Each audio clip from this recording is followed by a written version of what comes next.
দেহ থেকে প্রাণটা উড়ে গেলেই মৃত্যু বলা হয়, কিন্তু প্রতিনিয়ত নিজের মনের বিরুদ্ধে নিজেকে সান্ত্বনা দেওয়াটা মৃত্যুর চাইতে কমও নয়। আমরা যাকে বলি ডিপ্রেশন কোনো রোগ নয়, কিন্তু এটা কোনো মরণ ব্যাধির চাইতে নেহাতি কমও নয়। নির্গুম রাত জানিয়ে দেয় ডিপ্রেশন কতটা ভয়ানক। ডিপ্রেশন তখনই শুরু হয় যখন হাজারো স্বপ্ন নিজের ইচ্ছের বিরুদ্ধে কাফন ছাড়া দাফন দিতে হয়, যখন ইচ্ছে না থাকা সত্ত্বেও একরাশ কষ্ট বুকের ভেতর জমিয়ে রেখে ঠোঁটের কোনো এক চিলতে মিষ্টি হাসি নিয়ে দিনের পর দিন কাটিয়ে দিতে হয়, যখন হাজার অভিমান নিজের ভেতর নিজেকেই কুকড়ে খায় আর সেই গল্পটা শেয়ার করার মতো আপন বলতে কেউ নেই, তখনই শুরু হয় ডিপ্রেশন। ডিপ্রেশনে থাকা মানুষগুলোকে আপনি কখনোই কাঁদতে দেখবেন না, এরা সারাক্ষণ হাসতে থাকে, কারণ এরা হাসির মাধ্যমে নিজের ডিপ্রেশনকে লুকিয়ে রাখার চেষ্টা করে।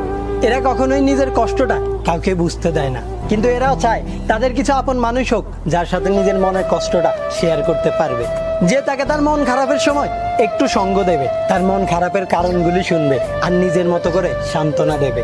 হয়তো এই ইচ্ছেটা চাওয়া পর্যন্তই থেকে যায়, আর এভাবে হাজার অভিমান বুকে নিয়ে হাসতে হাসতে একদিন হুট করেই সবার মধ্য থেকে হারিয়ে যায়। আত্মহত্যা মহাপাপ, আর এই কথার উপর বেঁচে আছে হাজারো জীবন্ত লাশ। আশেপাশে একটু চোখ মেললেই দেখতে পাবেন আপনার অনেক আপন মানুষ আছে যারা প্রতিনিয়ত নিজের ভেতর নিজেকেই দাপন করে যাচ্ছে।